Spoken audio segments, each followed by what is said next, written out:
네, 안녕하세요.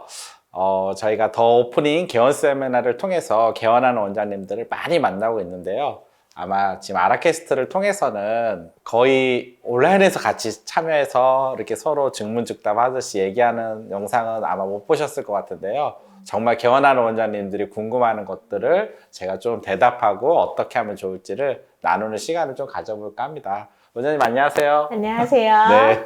4월 5일 날 개원하는 걸로 제가 알고 있는데요. 개원하면서 뭐 궁금하거나 이런 거 있으면 그냥 편안하게 좀 질문해 보시면 좋을 것 같습니다. 네. 너무 궁금한 게 많아요. 우선 첫째로 이 입지는 피해야 된다. 네. 이런 뭐 조건 같은 게 있을까요? 네. 입지가 정말 원장님들도 가장 어렵다고 얘기하는데 저도 사실 작년에 저희가 개원을 상당히 많이 했는데 가장 힘들었던 게 입지였던 것 같아요. 왜냐면 저희가 제가 입지를 하는 회사들 한 5군데 회사랑 같이 일을 해봤는데 정말 입지라는 게 너무 넓잖아요. 일단 원장님들의 니즈가 보통 이제 어디 개원하실 거예요? 어디 개원하고 싶으세요? 라고 물어보면 원장님들이 가장 많은 대답이 뭘 것 같아요? 잘 되는데. 서울, 경기도요. 그래요. 서울, 경기도요. 그래요. 서울과 경기도가 우리나라의 인구의 거의 70%는 될 것 같은데 서울, 경기도 하면 너무 넓잖아요, 사실. 그리고 그러다 보니 이제 제가 좁혀서 더 좁혀보세요. 뭐 서울이면 구를 좁혀보시고 그러면은 사실 뭐 주거랑 좀 가까운 데 하시던지 아니면 기존에 뭐 본인의 어떤 그 생활 패턴이 있는 곳을 하시던지 이렇게 좁히시라고 하는데 그거 좁히는 게 너무 힘드신 것 같아요. 맞아요. 그래서 어려워요. 왜 제가 이렇게 힘든가 했더니 다들 이제 속히 10년 전에 대박자리라는 게 있었어요. 뭐냐면 경쟁병원이 없는 자리. 예. 그냥 딱, 코너에 나만 들어갈 수 있는 자리. 나만 딱 들어가면은 그 자리는 사실 좀 당연히 자연스럽게 대박이 나죠. 인구는 정해져 있고 경쟁군이 못 들어오니까요. 그래서 10년 전에는 그런 자리들이 있어서 원장님들이 그런 자리를 찾으려고 무지 노력을 했고 그런 자리를 또 찾기도 했어요. 그런데 지금 2022년인 지금 시점에서 과연 그런 자리가 있을까라고 보면은 솔직하게 이제는 없다라고 제가 말씀드려요. 예. 왜냐면 지금은 뭐 잘 되면 신도시 같은 경우도 신도시 딱 그 건물 메디컬 빌딩 하나만 들어올 순 없잖아요. 주거 생활권이라는 게 형성돼 있고 거기에 각종 병원들이 들어오게 돼 있고 그래서 지금은 제가 입지를 찾는 게 옛날의 방식으로 찾으면 더 어려운 것 같아요. 사실 제가 더 말씀드리는 거는 입지를 찾기 전에 내가 누구인지 좀 더 잘 아셔라 항상 이런 말을 해요. 내가 누구인지 더 잘 알고 내가 정말 잘할 수 있는 게 무엇인지를 더 잘 알고 그걸 알아야지 나를 알아야지 또 적을 알고 그럼 우리가 이길 수 있잖아요. 나를 좀 더 안 알고 이제 적을 없을 수가 없으니 경쟁병원이 그걸 알면은 개원이 좀 더 입지 찾는 게 폭이 좁아질 수 있는 것 같아요. 왜냐면 생활권 내 거주에서 너무 멀면 힘들잖아요, 현실적으로요. 1시간 반씩, 2시간씩 매일 출퇴근을 하면은 정말 쉽진 않잖아요. 왜냐면 이것도 하나의 그 개원하고도 라이프잖아요. 이 진료도 있지만 가정생활도 해야 되고요. 내 삶도 있잖아요. 그래서 인생 전체를 보면은 이런 게 매우 중요한데 그래서 너무 멀어도 안 되는 범위 내에서 이제 정하다 보면 사실 이제 경쟁을 하게 돼 있어요. 그래서 개원 준비할 때 내가 어떤 경쟁력을 가질 건지를 잘 준비하면 내 바운더리 내에서 결국 개원을 하게 돼 있고 그렇다 보면은 반드시 좋은 자리에는 경쟁병원이 있고 경쟁병원이랑 싸워서 이길 거를 갖추는데 더 초점을 맞추셔라 라고 말씀드리고 싶어요. 네. 대표니까 그냥 뭐 이렇게 꼭 피해야 될 자리가 있다기보다 집주 근접성이 중요하다? 꼭 피해야 할 자리 하나를 딱 얘기하면 네네. 정말 거의 망하는 병원이 없는데 네네. 정말 최근에 제가 망하는 병원을 본 케이스예요. 어디가 있을까요? 너무 경쟁군이 센 옆자리가 있는 경우 있어요. 제가 볼 때 너무 비교가 안 되는데 무슨 마음으로 거기 가셨는지 모르겠는데 경쟁병원이 너무 뛰어난데 그 옆에 작게 들어가시는 경우 있어요.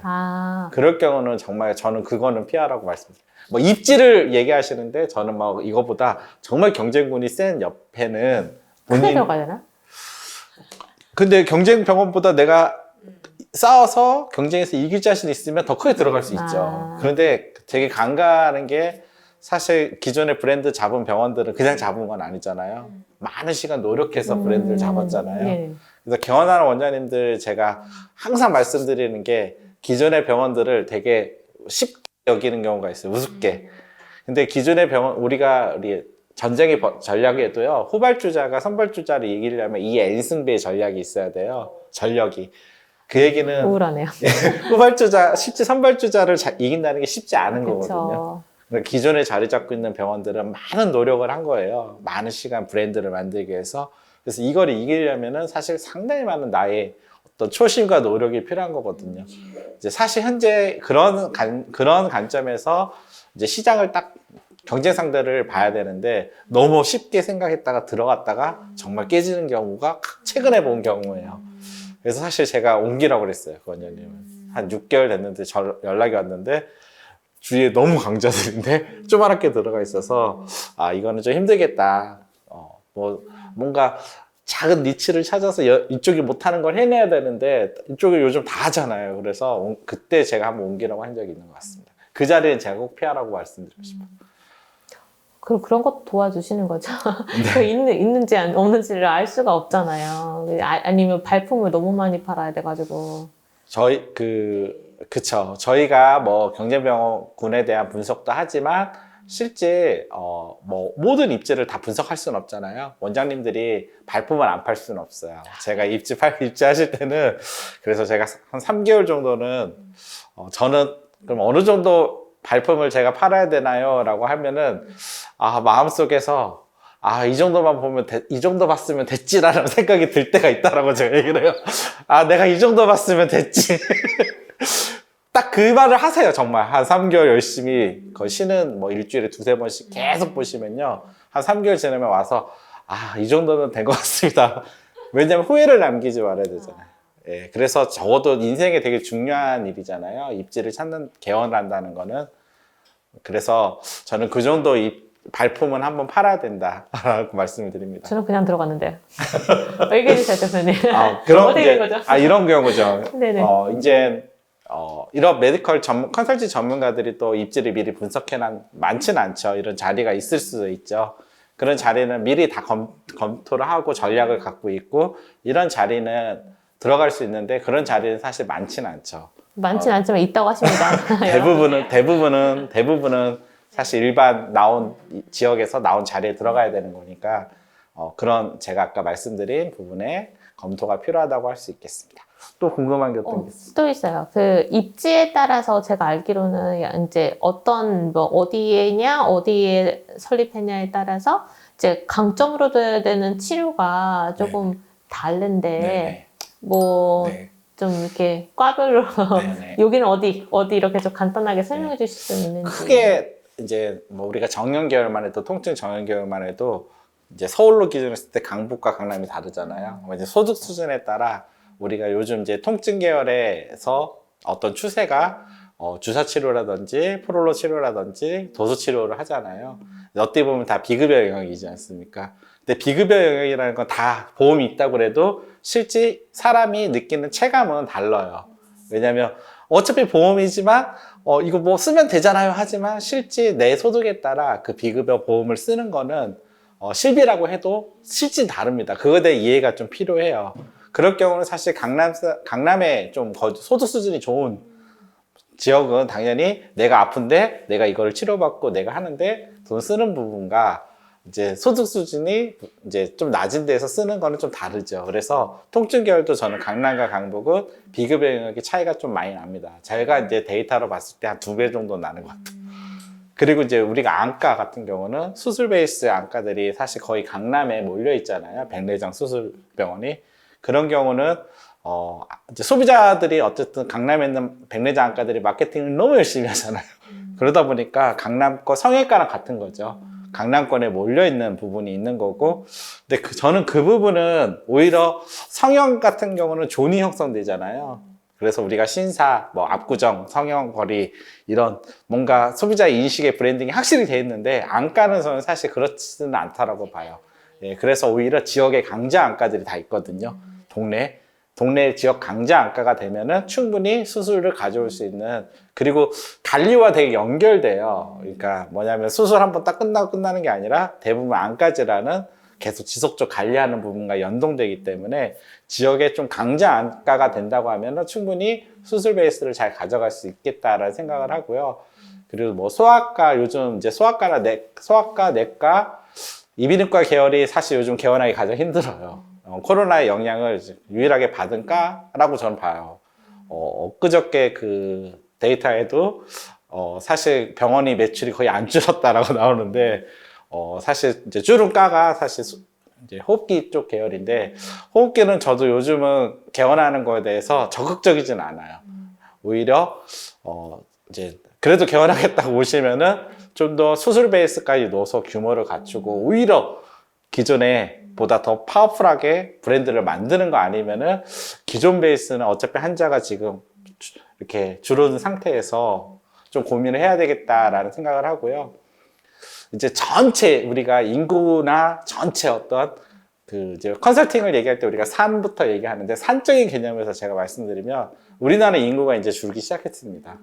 예, 어디 개원하시던 인구가 늘어나기는 어려워요. 예, 병원은 상당히 지역주의잖아요. 인구가 되게 밀접해요. 저희가 종합병원 전략을 짤 때 보면은, 지방의 지금 종합병원 전략은 사실 계속 환자가 줄어요. 그러면 결국 규모를 줄이는 수밖에 없잖아요. 환자를 늘리게 할 수 없잖아요, 병원은요.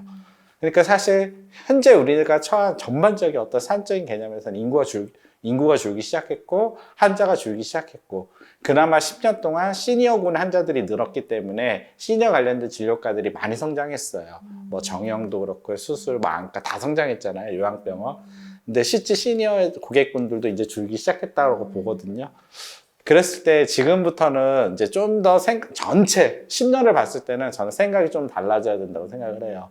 기존에 인구가 줄 때는 제가 적당히 해도 같이 성공할 수 있는 어떤 개원을 할 수 있었다면, 지금 이제 인구가 주는 상태에서는 이제 사실 경쟁이 더 심해지는 거지 않습니까? 그럼 좀 더 지역에 내가 더 좋은 병원, 강자가 되겠다는 생각으로 개원을 해야 되지 않을까라는 생각을 하게 됩니다. 아, 그러니까 지금 브랜딩의 중요성에 대해서 말씀해 주신 네. 것 같은데, 네. 그죠? 네, 맞아요. 그래서 근데 브랜딩 모르시는 원장님들 위해서 네. 브랜딩 뭔지 한번 얘기해 주시면 어떨까요? 어떻게 이렇게 가장 좋은 질문을 주셨죠? 왜냐면 제가 사실 지금 개원할 때 가장 중요시 여기는 게 브랜딩이에요, 브랜딩. 근데 원장님들이 다 모르세요, 정말. 예. 이제 개원 컨설팅 하면은 뭐라고 생각하시냐면, 개원 컨설팅 하면 뭐 장비 사고, 입지 찾고, 장비 사고, 대부분 뭐 인테리어 하고, 토모폼 넣고 뭐 이제 직원 찾고, 이거 이제 요 정도를 이제 개소 신고하고 뭐 이런 게 개원 컨설팅이라고 생각하세요. 근데 제가 금방 말씀드렸죠. 시대가 바뀌었잖아요. 이제 경쟁을 안 할 수가 없고요. 지역에 좀 더 강자가 되는 어떤 전략이 필요하잖아요. 그게 바로 브랜드라고 할 수 있어요. 소비자들이 우리 병원을 선택해야 될 이유를 반드시 이제 만들어줘야 되거든요. 이제 제가 요즘 가장 좋아하는 말이 제프 베조스 회장님의 한 말인데, 과거에는 이제 그 알리는 거를 70% 알리는 걸 잘하고, 이제 30% 서비스 컨텐츠를 이제 훌륭한 이제 잘하는 기업이 성공했다면, 새 시대에는 그 반대라고 했거든요. 이제 서비스 컨텐츠가 70% 잘하는 데가 성공하고, 알리는 거는 그렇게 용 안 써도 소비자들이 알려준다는 얘기거든요. 저는 이게 모든 산업에 지금 다 포함돼요. 병원도 지금 이 시대에 가장 중요한 거는 우리 병원이 갖고 있는 어떤 서비스 컨텐츠를 만들어내는 거예요. 그럼 서비스 컨텐츠를 만들어야 됩니다. 그러면 병원들이 또 그럼 인사 잘하고 막 서비스 이렇게 생각해요. 맞아요. 저도 그 생각했는데. 근데 이 서비스 컨텐츠는 거는 네네. 이제 고객이 가진 문제를 해결해 주는 걸 우리가 서비스라고 해요. 그러면 전반적으로 우리 병원이 소비자들이 생각하는 각종 문제를 풀어줄 수 있는 어떤 프로세스라든지 우리 병원에 갖고 있는 어떤 전략들을 갖고 있느냐가 중요하다는 얘기예요. 거기에는 직원이 있을 수도 있고 원장님의 진료 부분도 있을 수 있고요. 그래서 이제 그런 것들을 잘 갖춰놓은 것들이 또 브랜드를 만드는 거라고 얘기를 해요.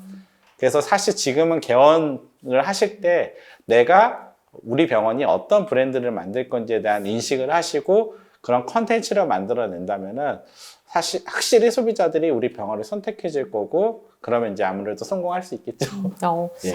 되게 좋은 얘기고, 되게 공감하는 부분이 많은데 사실은 좀 와닿지는 사실은 않은 것 네네. 같아요. 아마 익숙하지도 않을 거예요. 그 약간 그 성공 사례, 네. 대표님 갖고 계신 성공 사례 중에서 예시를 들어서 조금 얘기해줄 뭐 좋은 케이스가 있을까요? 네.